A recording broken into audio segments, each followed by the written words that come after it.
turned the audio back on the stream deck. I'm like, oh, that's both two of me. But Christian did sound deeper though for some reason.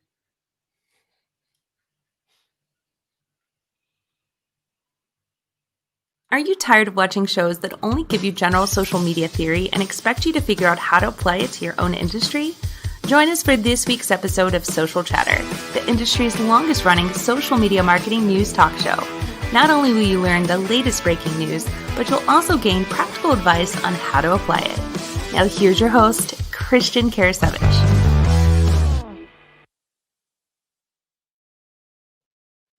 And welcome to Social Chatter. I know it's not Christian, it's Jim. Christian is here today as well, and we're going to be joined by our guest, Scott Ayres. We're having a little bit of craziness going on with some of Christian's audio, the beauty of live streaming, the beauty of why we're a couple minutes behind normally for those of you that were expecting us at the top of the hour, so we apologize. But I'm going to bring Christian on, or Christian's going to bring himself on, and we're going to get ready to get things going. I don't know if you guys can hear me. This is pretty crazy. I have no audio for some reason, but we're looking forward to having Scott Ayres join us this week. As you know, Scott is from Agora Pulse. He actually oversees the social media lab. I think I got that right. But we're excited to have him on. We're going to talk about some social media myths. You know, these are common things that people will think that they need to be doing on their social media channels because, you know, they have massive, like they cause massive ripples and things like that. But, you know, we'll see which ones he's working on right now. Jim, anything else you want to add before I bring Scott on? Well, we just released another episode of our podcast. We've dropped this morning, so make sure you check that out.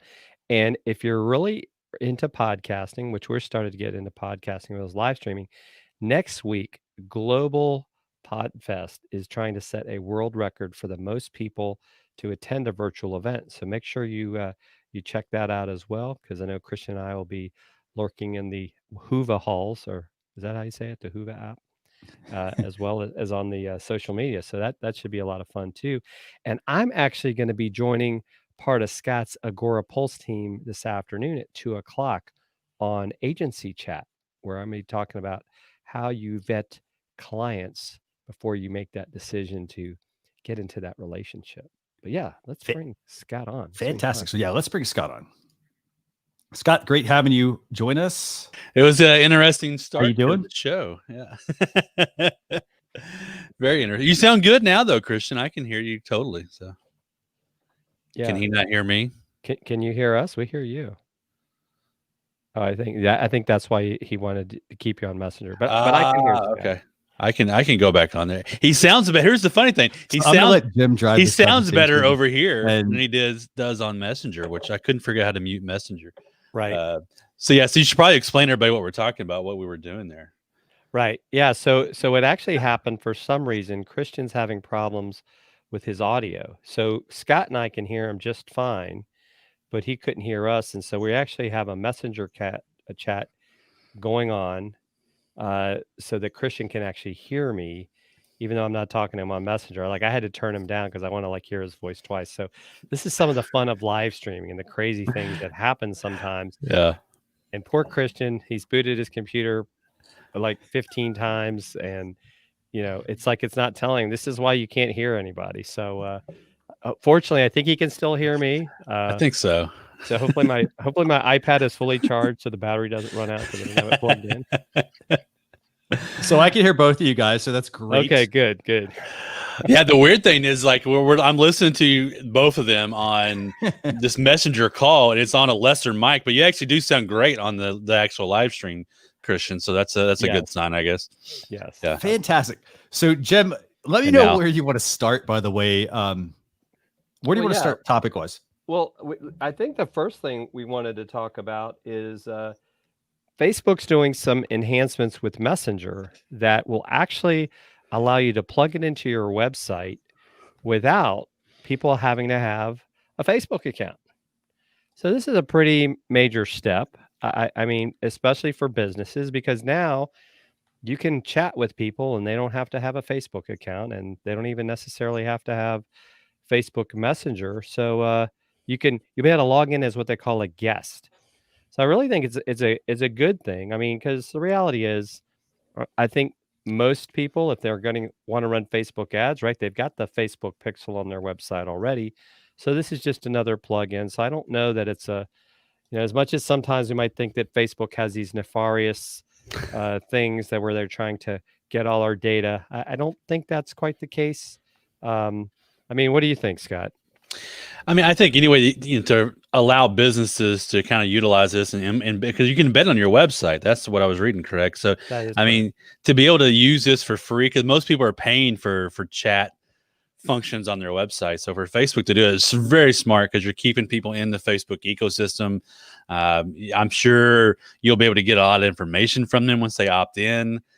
Which is a way to retarget them. All kinds of stuff will come through that, I think. So I think it's cool that Facebook's allowing businesses to do that. Especially, I think they even, if I remember reading the article, they were talking about during this trying time, they kind of are leveraging the COVID situation. Like, hey, we're helping you. It's in the way I think Facebook's doing a lot of stuff. I think a couple things we're talking about today, like Facebook's, at least on the appearance side, like, hey, we're helping you. Don't boycott us and hate us so much. We're really helping you. So I think it's one of those things that I think it's good PR and press for them, especially to kind of put something like this out. Right. And what do you think, Christian? So I think I'm going to echo the same comment Scott made, which is people are probably paying for another service to add chat functionality. And so now, you have to look at where your customers are at. So if your customers are spending time on Facebook, then adding the Facebook chat plugin makes a lot of sense. It's a lot less overhead from you as a business, so you don't have to spend additional funds to purchase a chat plugin. In addition to that, I like the fact that it's pretty seamless. And to Scott's point, if somebody wants to be a guest, no problem. It means that I can then at least retarget them, but I don't get all of that information necessarily about them. But hey, if I'm using my Facebook page and that's where my customers are at, having a chat plugin makes a lot of sense. So I'm going to take this question a step further with both of you, because you hit on something, Scott, about this being free. Do you see this? And I sometimes I'm a Facebook conspiracy theorist. I went ahead and said it. Is this them continuing to move towards, well, we don't need these other third-party chat tools. We'll just keep stealing their stuff, kind of like, and we'll briefly talk about this later. Like now some of these third-party chat tools go away because Facebook can give you these functions. And so why do they need to give them access to their account? I think we keep seeing that. I think you're right. I mean, Facebook's the biggest, stealer or thief of new ideas, and then it's implemented on their own website. I mean, we're seeing that now with Instagram Reels. We're seeing it with everything they do. They constantly are just borrowing. So yeah, I mean, Facebook's smart for doing it too, and it's their business, it's their ecosystem. Why you don't build your business on someone else's land, and so I think it's smart of them to do that. They're watching. Here's the thing. I mean, you're a third-party tool like Agora Pulse is. We connect to their API. They can just figure out what we're doing and just do it. I mean, that's the fear sometimes a lot of third-party tools have. Typically, they can't do it to scale, though. Facebook will never be able to do it to scale, especially at least in that, like a tool like ours where we do multiple social media sites. They could do it just for Facebook and do it fine, or Instagram, but they can't do Twitter. They can't do YouTube inside their ecosystem. But something like this, I think this hurts like an intercom. Those kind of apps that are mini chat even, I think, has a function where you can do that, do this. So I think it hurts them, because why am I going to go sign up for another website, remember another login, especially if you're not using it a lot? Now, if you're a large company like us where we're getting, thousands of tech support issues every day, I probably wouldn't want to use it, because who knows where this is going. I guess it goes into your messenger. So you need a tool, wink, wink, to manage that. But I mean, I think that's where the interesting. But if I'm I ran a bounce house business for a couple of years, I would have loved to have this on my website, because I did all my business through Facebook Messenger anyway. And so if someone could have just asked me a question around the website without having to go call me or go, somewhere else or submit a form, I think that speeds up the process big time. So now that begs the question: is that where the orange hair started? Was with the bounce house? I wish I could say that's what it started from, but no, it didn't actually start from that. But yeah, I mean, the bounce house business was fun. I did it for about 4 or 5 years. I owned a little bounce house business and did really well on it. I passed it on to my brother about 2 years ago. And I'm thankful because Texas summers are like 110 degrees outside. And so I was tired of being out there in the summer heat. It's more like a sweat house as opposed to oh, and I really wouldn't want to do it right now during the middle of COVID stuff. Yeah. Right. but you actually, since you brought it up, Scott, too, and because I know I've seen some comments about this. So some people may not realize, another Facebook move but is kind of all related. So Microsoft is shutting down Mixer because it's going to become part of Facebook Gaming. Mm-hmm. Mm-hmm. Instagram Reels just launched, which guess who owns Instagram? Facebook. And so there's been this talk of Microsoft buying TikTok.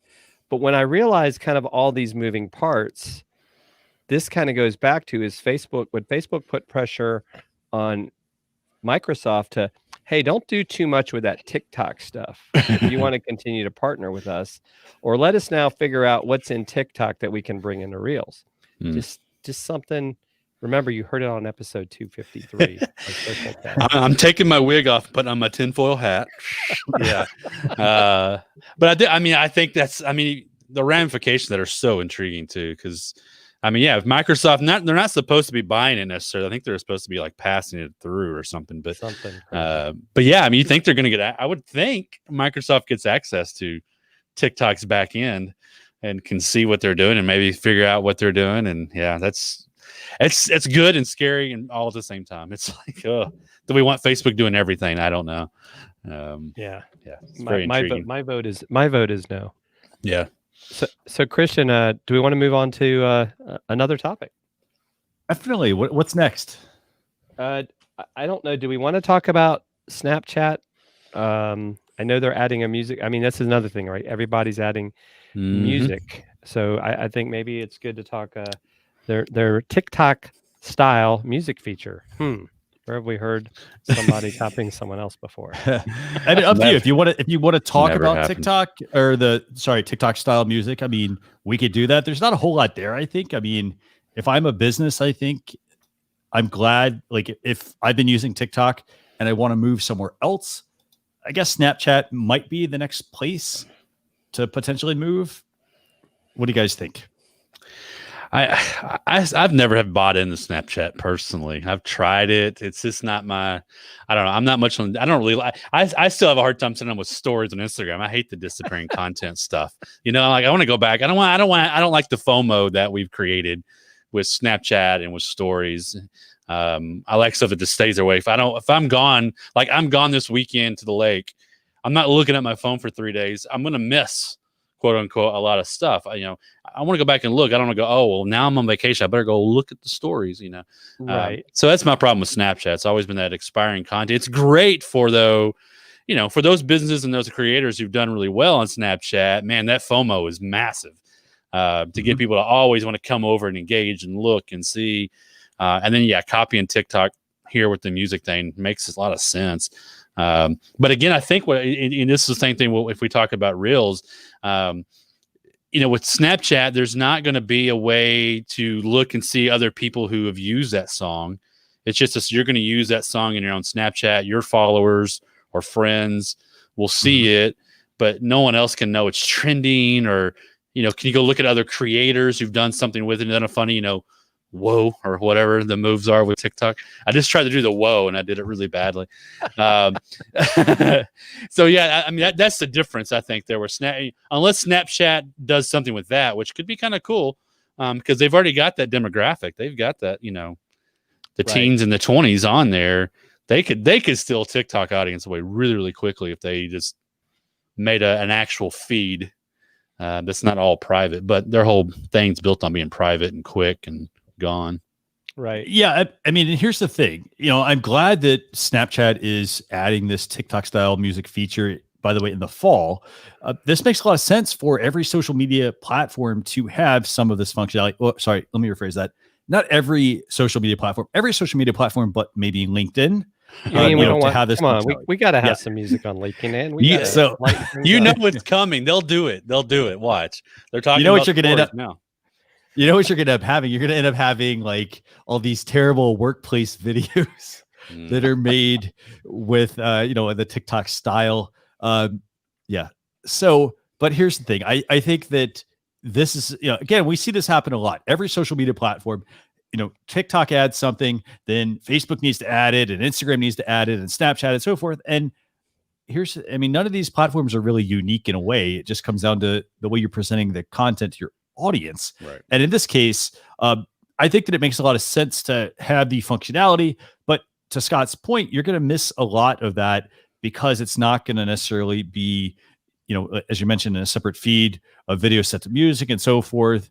It's going to be just in their case, they call them real friends. So, I don't think there's much business utility here. Mm-hmm. I do like the fact that they're in a way borrowing from TikTok. But again, I think we kind of expected that to happen. Anything else you guys want to add on this part, or you want to move to something else, maybe a little more exciting? I do think that, for brands, like I was listening to the Social Pros podcast this morning with Jay Bear, and he was interviewing the guy who does social media for the Chicago Bulls. And they've done some amazing stuff on TikTok, especially with, was it Benny the Bear, or Benny the Bull, whatever it is for the, so for brands like that, being able to have him dance to songs inside Snapchat, they're not violating any copyright kind of stuff. There's some cool factor to that, I suppose. Even if as a business, you might go, okay, this is a popular song right now. Maybe I want to do something or a video to it, or even a dance, or just a video maybe, because it's trending.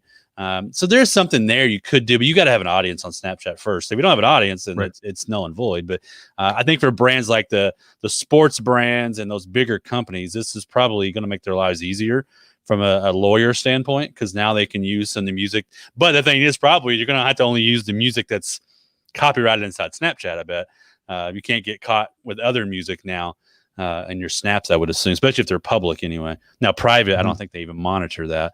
But the public ones, I wonder. Right.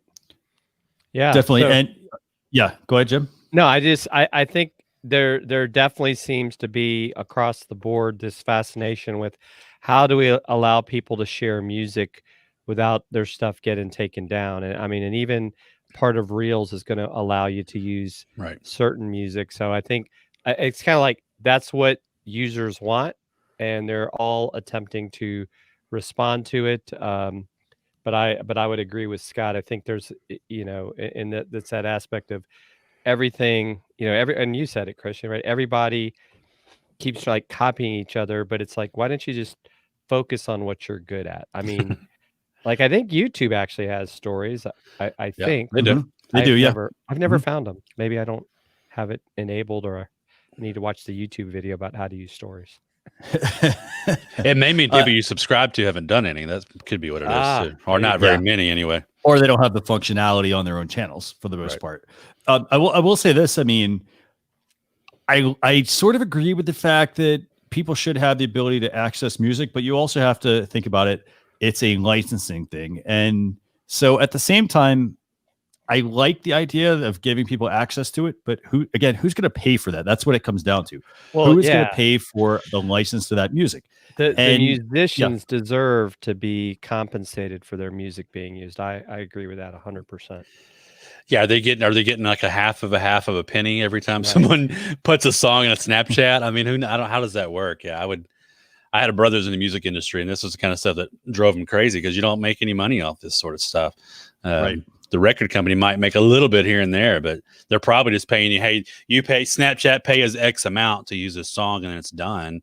So it's probably a one-time license, deal, not a per usage thing, I would assume anyway. Right. So, Jim, you guys ready to move on to another topic? Yes. Pick the topic, Christian, because there's a bunch of them, and let's. Well, I think I want to talk about, let's see, I think we got two more here. Okay.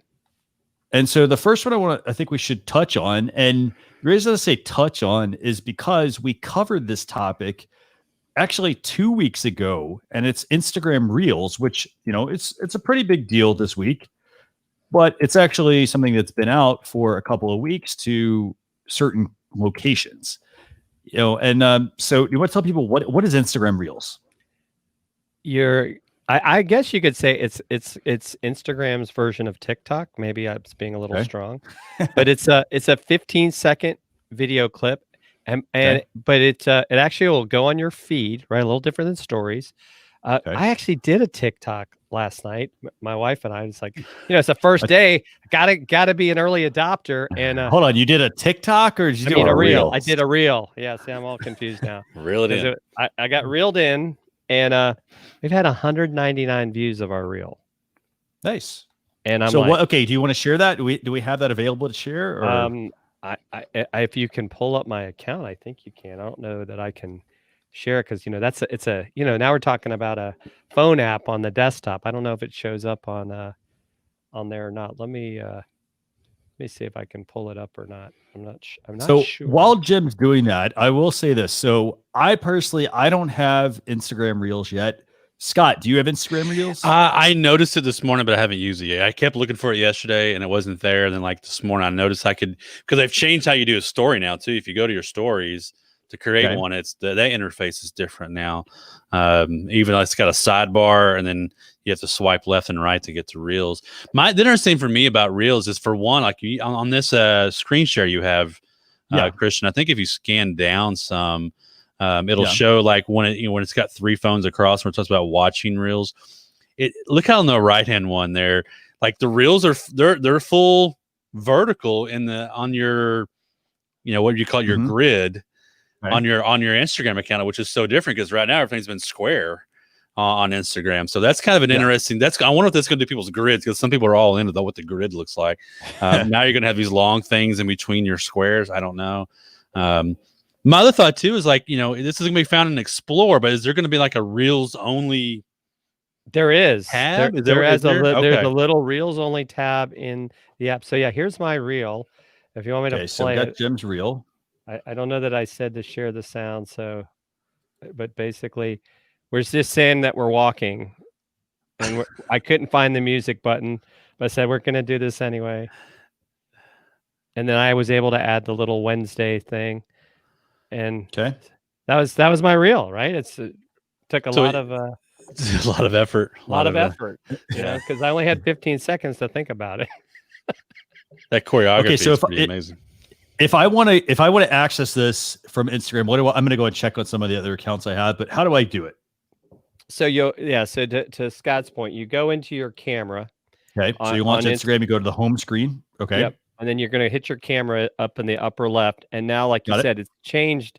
The interface is going to give you the stories, or you're going to slide it, and then you've got Reels, and then you have the little reel pops up, and when you press it, it like will start recording unless you start adding these effects. And then some of it is like I didn't have music yet. Apparently that's going to get rolled out.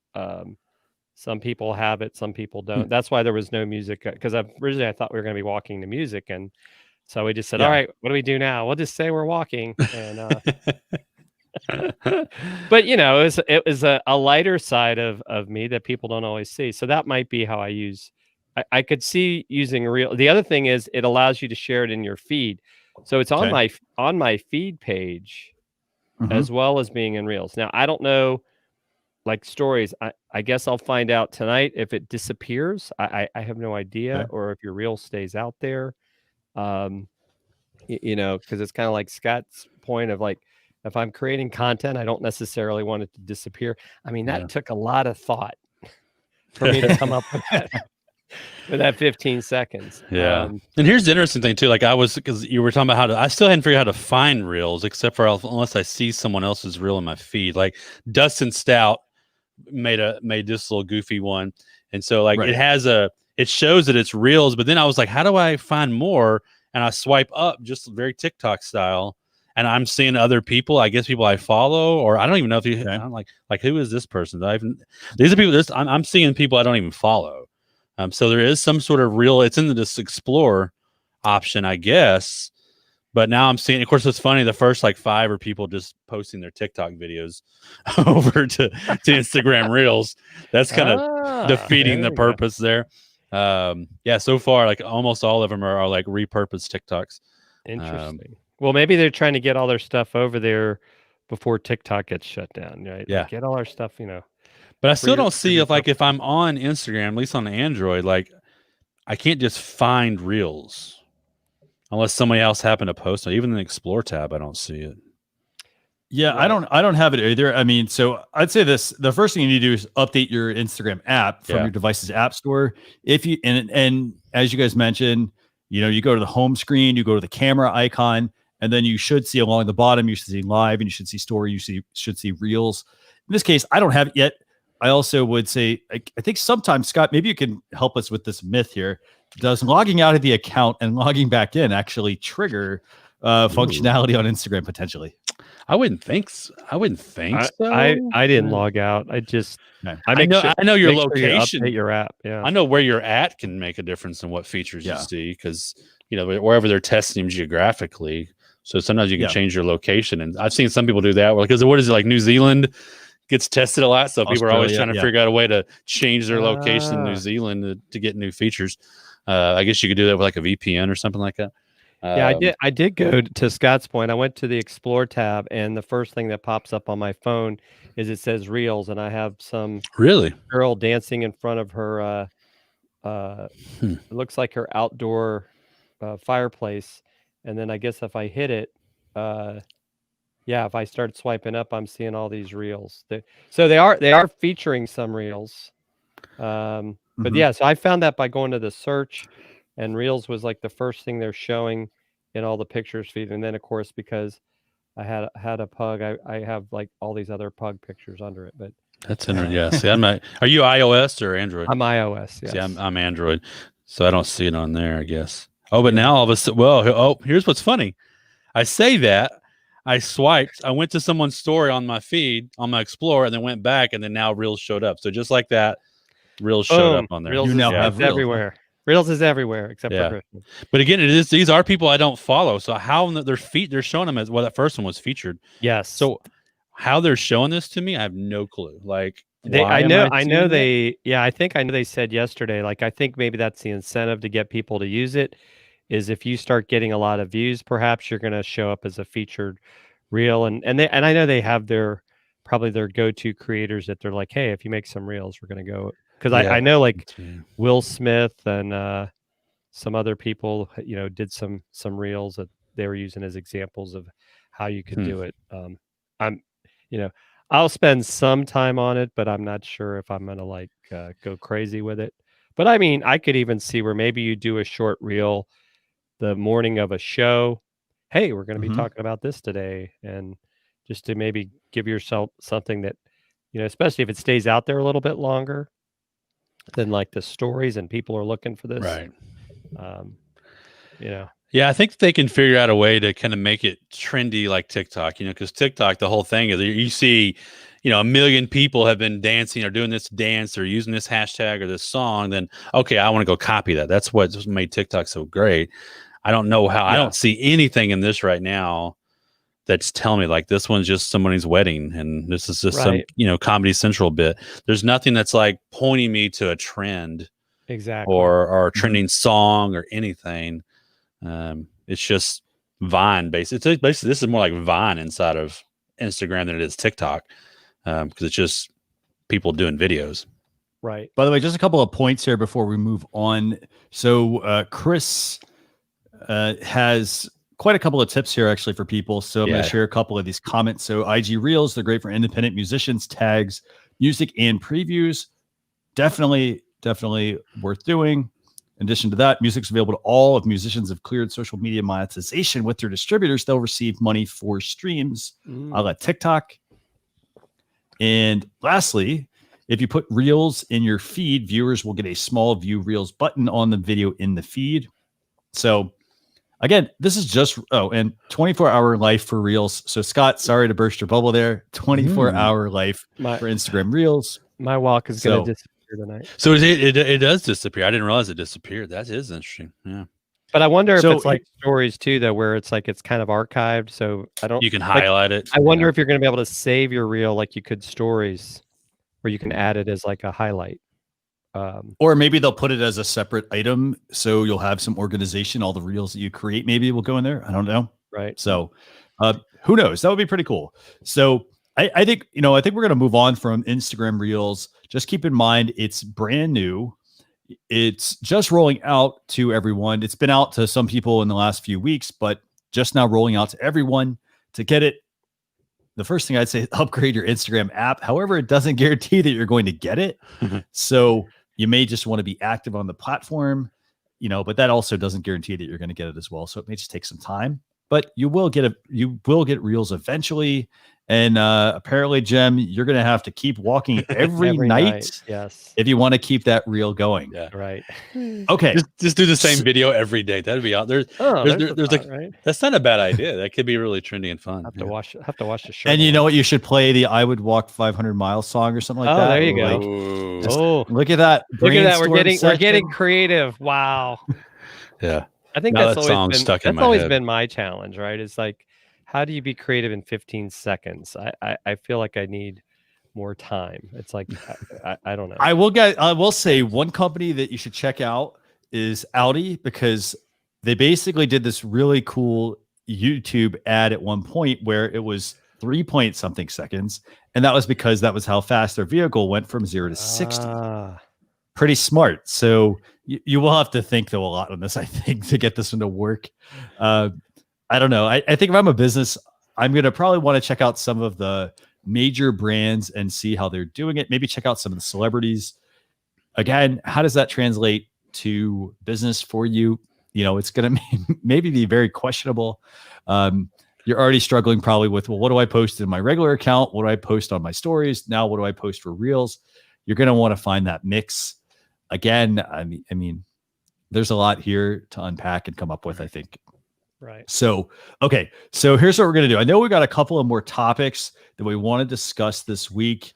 But what I'm going to do is I want to make sure that we give Scott enough time. So what we're going to do is we're going to move those topics to our blog post and our email that's going to go out over the weekend. And these are going to be topics such as a new app from Facebook called, I guess you say it, Egg, maybe. We're going to discuss that. We're going to have that in the recap. We're also going to be talking about in the recap, WhatsApp is piloting a search the web feature to help you verify what assertions were made in messages you've received and if they're true. Again, not necessarily useful from a business perspective. So we're going to put all that in the email. What I want to do though now is I want us to switch to the second segment of the show. And that's where we talk with Scott, who conducts a lot of social media experiments for the Social Media Lab. And we're going to talk about, I think today, we're going to talk about social media myths, right, Jen? Yes. And I think Scott's got a specific myth or myth buster that he wants to talk about. So what do you want me to bring up?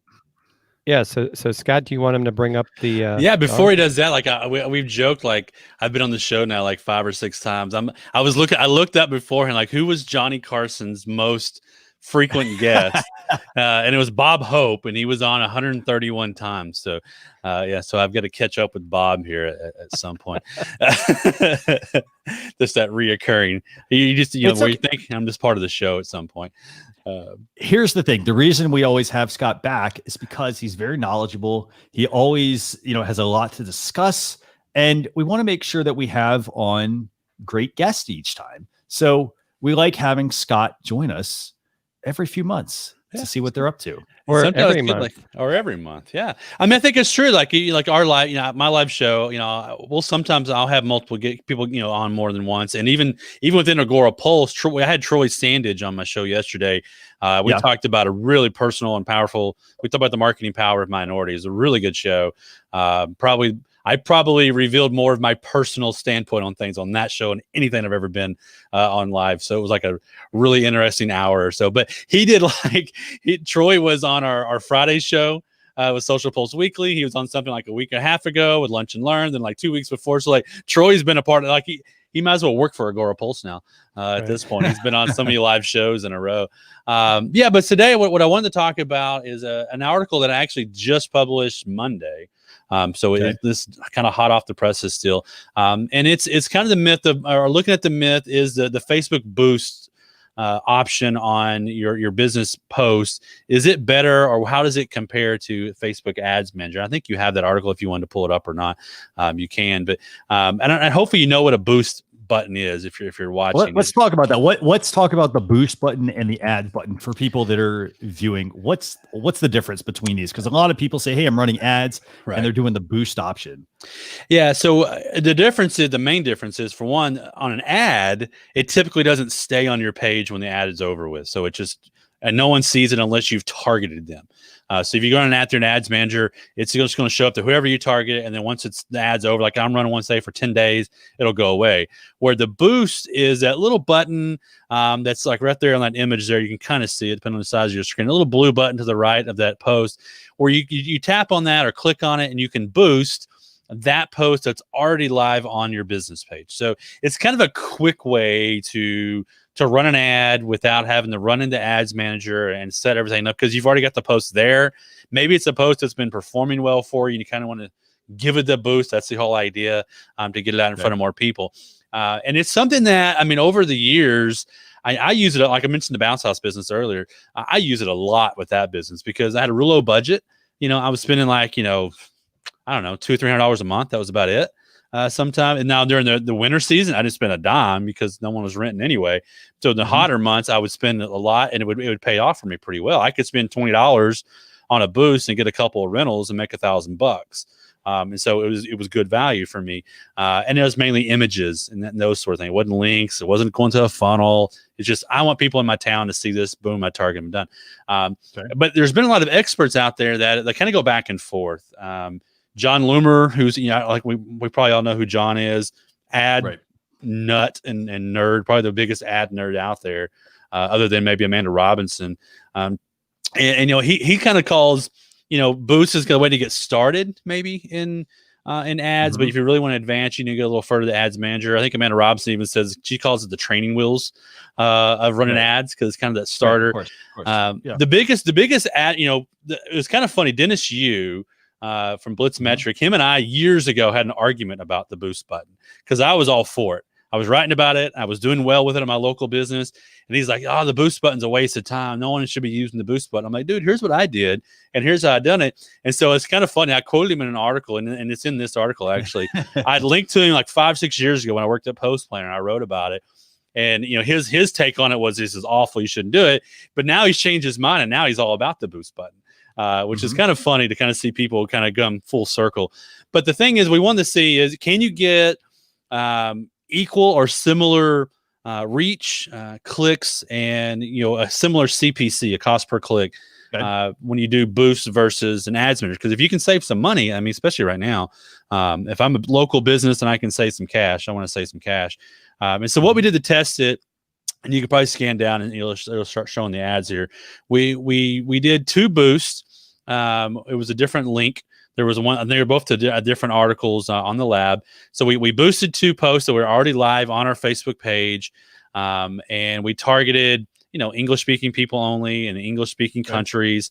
Our ad spend was, we spent, I think on the boosted, we spent $750 between 2 ads, and then we ran the same ads in Ads Manager and spent $750. So about a $1,500 sort of ad spend. Same amount of time frame was involved with both. I think they're a week to 10 days on each of them. And they were identical as we possibly could get. Even the same word, like there's the ads there. So, I mean, the words were identical. We didn't change a thing. Now, the targeting is a little bit different because Boost doesn't give you as many options to do target. Now, it has gotten better over the years. You can go target a little bit differently than you can before than you can. In Ads Manager, you can get really granular inside Ads Manager. You can get lost in Ads Manager if you're not careful. So that's kind of how we set it up. And so at the end of the day, when we got done with it, the interesting thing was, even though they're identical ads, identical ad spin, almost a very similar audience, not exactly the same, but as similar as we could get within the limits of the Boost and the Ads Manager, we got 17.28% more clicks on the ads through the Ads Manager, a little over 64% higher reach, and 18.42% lower CPC on the ads inside Ads Manager. That's a big difference. And what that tells me is, for one, maybe I shouldn't use the boost button as much, especially for something like this and this much. I mean, if you talk about 18% out of $100, I mean, that goes real quick. I mean, that's 18, that's boom, $18 gone every $100 that you've wasted. And, you know, and I ran the same ad. And so I would say, I would recommend the boost button maybe every once in a while or on a smaller scale. If you're spending, like, let's say you want to boost something for $5, $10, maybe use the boost button for that. But if you want to really drive traffic and you want to get, because the ads manager is really going to figure out the audience a lot better and target them better as the ad gets older, especially. It really starts to figure it out better. And you pay for bidding a little differently inside ads manager as opposed to boost. So I was kind of a little bummed by this one because I do like the boost so much. But that's a big difference. I mean, 18% lower cost per click. If it'd been like 4%, I'd be like, it's kind of a wash. But I think for us, I'll make sure we don't boost posts on ours anymore for our more, especially for link posts. But for a small business, like I said, if you're only spending a couple bucks here and there, maybe it's worth to get started and kind of get you in that mindset of how to run ads and trust the ads a little bit.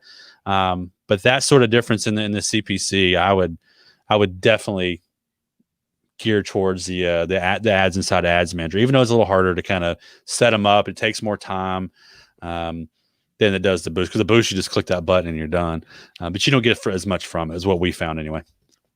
Scott, I guess Definitely. the question I have for you too, though, did you actually, because I've always told people, if you're going to use the boost button, make sure you've built your custom audience and ads manager first, because then at least you can pick it. Because if you just do the normal boost and you haven't set up anything, it's going to be so generic. That's why I've shied away from using the boost. Right. Yeah. And so what Jim's talking about there, if you've already done ads and ads manager, you can inside the boost pull up all your saved audiences. Typically, though, if you haven't, you'll get the option of boosting it just to people in a certain area, or people who have liked your page or follow your page, or people who like it and they're friends with those people. But for a local business, that's like I go back to my bounce house business a lot because it's kind of in the trenches sort of thing. I kind of miss having it for the ads, to be honest with you. But I mean, I could go, okay, I'm going to target females who are 30 to 50 because those are moms or grandmas, and in a 30-mile radius, and their friends that are similar, because they're my target audience. So on that side, the boost, you could get away with getting some decent targeting without having to create some sort of custom audience. But again, I think if you're spending more than a couple of dollars, you've got to kind of grow up a little bit, kind of get off the bottle, if you will, and have a good logger or something, and get in the ads manager and figure it out. Once you get inside ads manager, it's easy once you start in it a lot. I'm in there quite a bit. The reporting there's so much in the reporting you can get. That's the bad thing too. The boost doesn't give you a lot on the reporting side. It's very basic. Where ads manager, I mean, you can look at all the odd placements and everything that happened to that ad, and all the different stats will come through. So yeah, you got to grow up a little bit, I think, and go over to it. But again, low amount, maybe try it out to get started, spend $10, see what it does. But targeting is the key with these ads. And the bad thing too, and something I talked about in the article, is the CTR was actually better on the boost because it was actually going to kind of everything, where the ads manager I was only doing on desktop, or no, it's only on the feed. Excuse me, only on the feed. I think it was maybe in mobile, but it's desktop. Yeah, I think I just did a desktop. Even though I got a better CPC, I got not as good CTR. You can't really decide your placements inside the boost. So you can get stuck into that audience preferred network on Facebook, which is awful, unless you're an app or something like that. And so that's the bad thing about that boost. You got to be real careful. And you just get that boost. It just sends it wherever Facebook wants to send it, and they blow through your cache. Where ads manager, you can really, really say, no, I only want it right here and limit it. So that's probably why the CPC was better on the ads manager, because I was able to target it so much better. So do we have any other questions for Scott, by the way, Jim?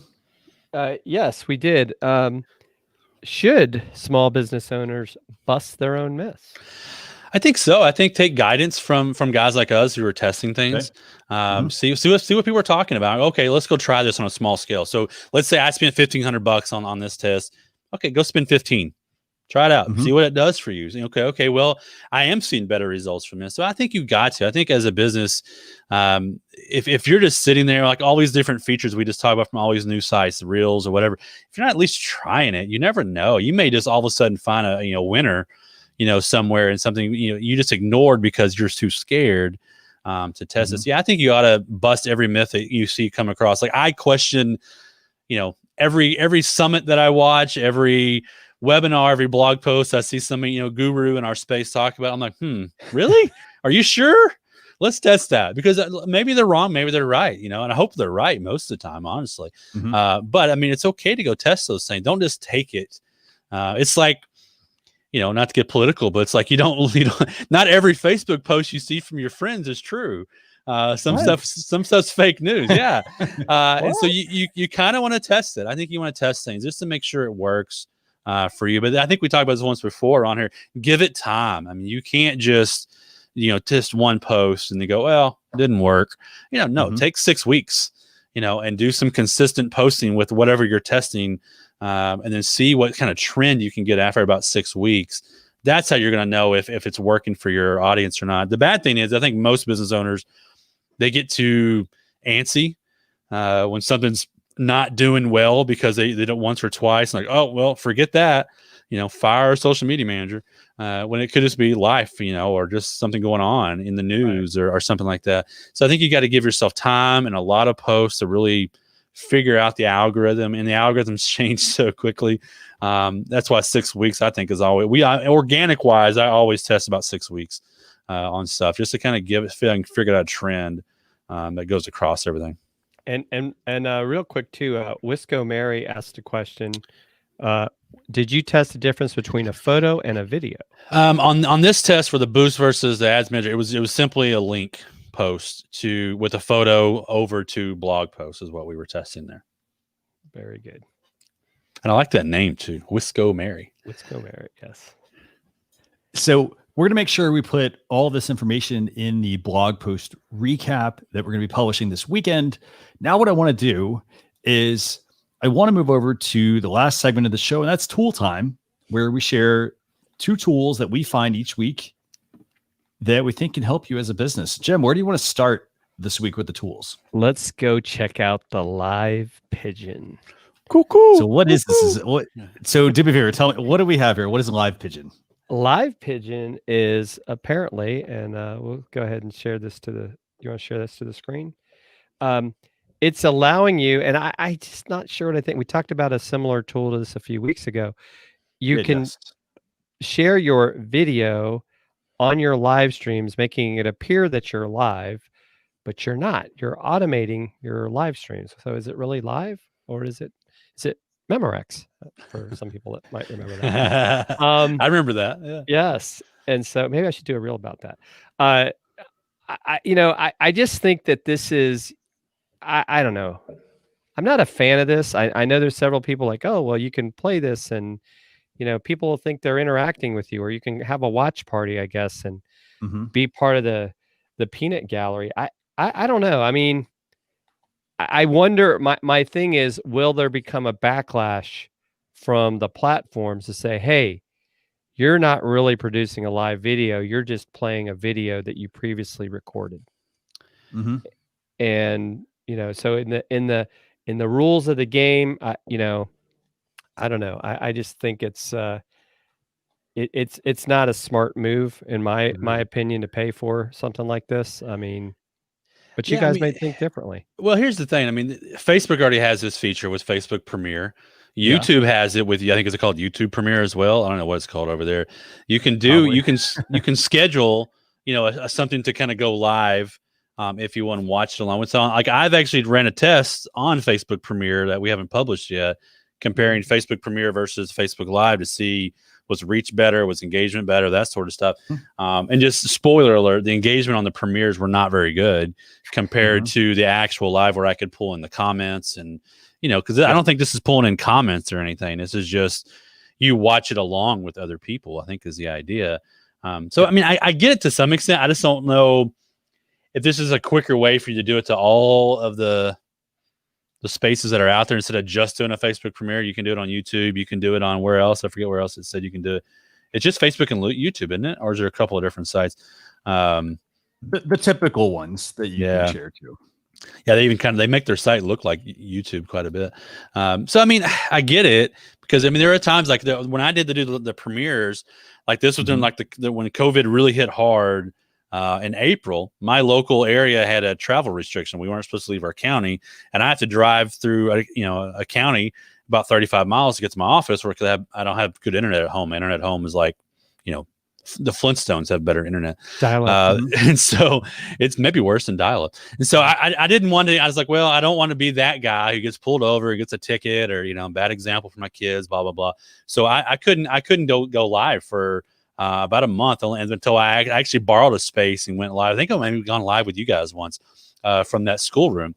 And so I started recording my actual videos for Social Media Lab, and just did them as premieres, and they did okay. The viewership, that my peak live viewers was about the same. It's just the engagement there was nobody engaging, because again, you're not able to ask those questions. You're not able to say, "Hey, Wisco Mary, we see your comment and put it up here." Right. You can't do that, so you lose that element. Now you can be in the chat the whole time, but you can't get that element of. There's something about a live when you're watching. Pulling that in and putting it on the screen does something to people, and it makes them want to come back. And unless they can figure that out, it'd be cool if they could figure that out, because that would be really neat. Because I think about webinar, like Easy Webinar. Casey Zeman does Easy Webinar. You can do webinars and make it feel like it's live and talk to people, because you're not pulling that stuff on the screen, but you're talking to them in the chat. So I don't know. It's an interesting idea, but again, Facebook Premiere is free, so I could already do this. So I'm struggling to see why I'd want to do it to both, when most of us want to do it at the same time from one platform. So I will say this, from a cost standpoint, because I brought up the pricing here. So you do get a 14-day free trial. There's no contract, and it's $1 per minute if you want to do the pay-as-you-go, or $15 a month for a 20-minute max live stream. So I think that, just keeping with the experiment theme, I think that it would be worth experimenting with LivePigeon. Granted, yes, you can use a Facebook Premiere to go live on a Facebook page as if you're not there, but this does add some of the additional functionality, so you can do Facebook groups and so forth, other ones that Premiere does not reach. I think here's the other thing, I guess. The reason I would see this being useful is not to replace all of the live videos that I'm doing, but to supplement. For example, I'm going to go back to your ads example. I started off maybe boosting a Facebook post and then graduating to Facebook ads. However, it could be the same way. I could use LivePigeon to take my pre-recorded videos, put them up, kind of massage my audience, see if they'll actually tune into some of my lives. And then for that low cost, barrier to enter there, then I can move into just running actual live videos and building a show and doing some scheduling, things like that. There's plenty of tools. There's actually quite a few tools that do similar functionality here, with letting you pre-record your or schedule your content. But that's what I would do here. What do you think, Jim? Anything you want to add?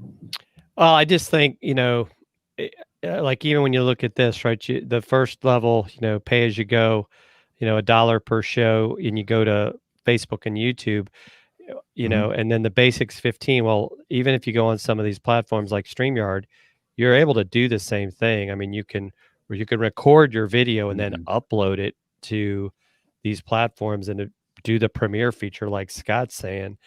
So I think the missing element, the reason I'm against it, is you're not getting the real interaction with your audience. And then it's almost like, oh, I thought I was watching these guys live. It's like, I think there's like a big letdown, right? It's like I'm watching a webinar. Yeah, and I wonder too, like you just mentioned something. Of course, how long of a video can you do inside StreamYard now? They changed it here recently. The 5 minutes. The 5-minute overlays, so it'd be interesting, and I can't remember what, because I've been using Restream Live Studio, testing it out, and I'd do over a 5-minute one in there. I wonder if in some of these tools, could you do this with another tool where you play a video and it is your Premiere Live, and you can pull the comments on top of your video. I don't know. I haven't done that before. I don't know. It's something to think about. You might be able to do this already, kind of, sort of, inside StreamYard with an uploaded video, and I don't know if the comments will go on top of the over. It should, because it's just an overlay here in StreamYard. Yes. So you should be able to put the comments on top of it. So you might be able to get away with kind of giving that feel and scheduling it to all of them at once with something like StreamYard already. So that's just not a knock to LivePigeon. I don't know these people, but we like StreamYard, so you might be able to already do it inside here. Yeah, just a thought. And that's a great point. I mean, granted, the cost to test this out very low to you as a business. Worth experimenting with to see if it's something you're interested in, that your audience is interested in, that you're comfortable with. But at the same time, you have to keep in mind that there are potentially other applications you might be paying for, so that you don't necessarily need to double pay for some of this additional functionality. So again, that's LivePigeon. So Jem, you want to move to the second tool? Yes. So what is the second tool? The second tool, hold on, I've got to pull the name up again, is Shiftscreen.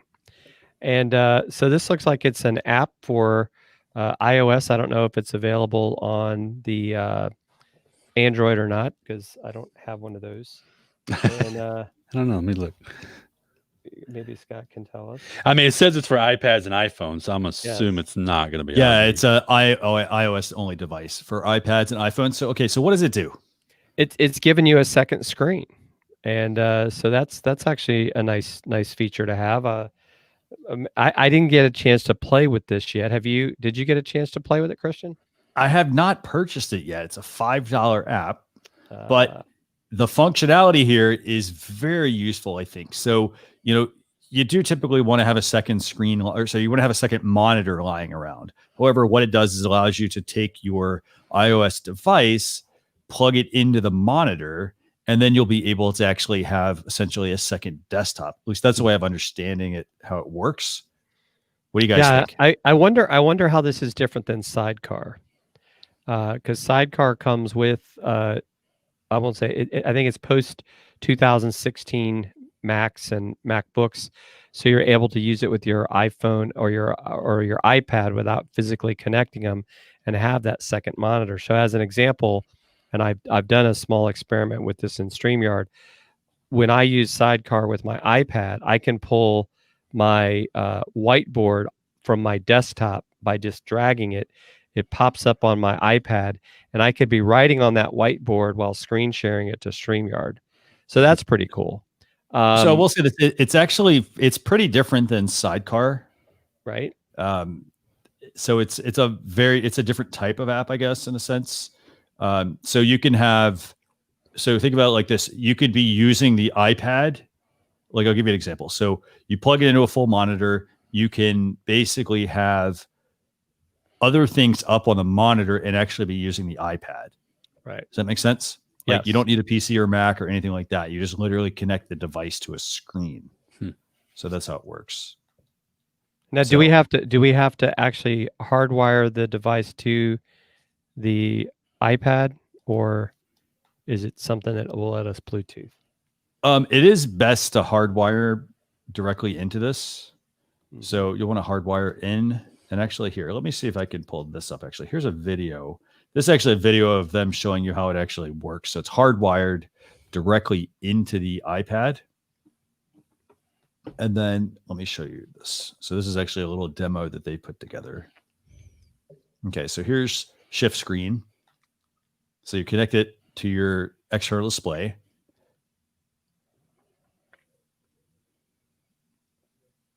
Okay, so now you've got your dual display, so you could at least you could use one screen while having the other one free. Does that make sense? Yes.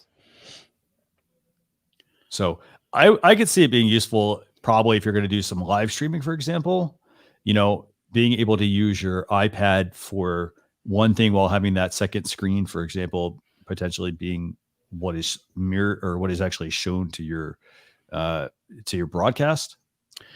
Yeah, and it could be a good way too. Thinking about of course we don't have them right now, but like trade shows and conferences. If you're wanting to demo, so you show something without having to carry a big computer with you or your laptop with you. If you're doing it right from your iPhone and just sticking it over to a monitor, you can show that stuff off or have something playing perhaps. Right. And there are certain apps that of course I think there's some apps you can't do right on your desktops, so you can do them from your iPhone, your iPad. I think that's really where it looks like the big deal is. So you can kind of show it if you will, over there. That could become an interesting thing. Definitely. And the other couple of things I want to mention here. So first off, you are going to need an adapter if you want to connect your iPad to an external display. So you're going to need probably a USB-C adapter if you're using the iPad Pro, or a Lightning adapter, and then being able to bring in HDMI. And in addition to that, it doesn't work with every web app. So it works with Trello, Notion, Google Docs, Miro, which is a mind mapping app, YouTube, OmniFocus, iCloud Photos, Mail, Calendar, Outlook, Office 365, Word, Excel, Google Classroom, Evernote, YouTube Studio, Microsoft Whiteboard, and a number of other ones. But I'd say this, I mean, for $5, if you've got an external monitor lying around, it's great to use, I think. But worth checking out if you need extra screen real estate.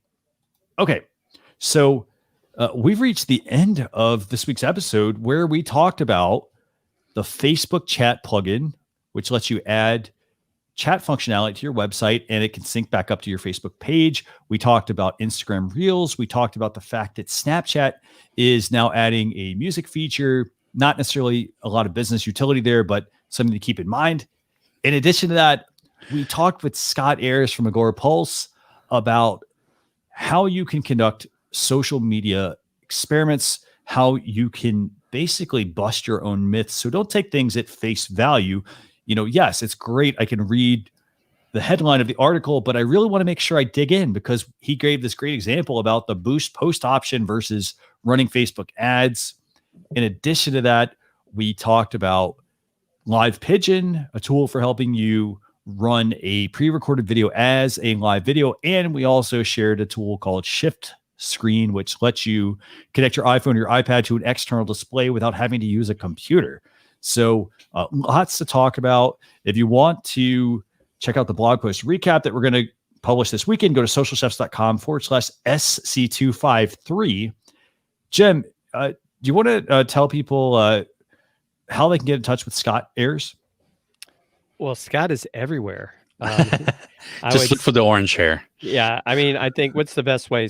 Probably. Yeah. agorapulselab.com, and we're Agorapulse Lab is most of our social accounts for the lab. So yeah, agorapulselab.com. You can find our podcasts, and we do a live video show every Wednesday, which actually Jim is going to be on in September. Yeah, actually, we're going to have a very interesting day because it is. Yeah, Tim and I are going to be on Scott's show, and Scott's going to be on our show, like back to back within an hour of each other. So yeah, we're going to have like a 2 hour one live to get on the other one, right? Yeah, that'll be fun. So be sure to connect with Scott. If you have any questions, maybe you want to check out some of the experiments they're doing. A great website to bookmark, to help you keep on top of, some of the different things you hear about social media. Now, in addition to that, we're going to be joined next week by Rob Balasabas from Love Rob TubeBuddy. So Rob's going to be joining us next Thursday. I think I got the date right. I think that's the 13th, Jim. Rob Balasabas will be joining us at youtube.com/socialchefs and facebook.com/socialchefs. With that, we will see you all next week. Thanks a lot for tuning in. Bye, everyone.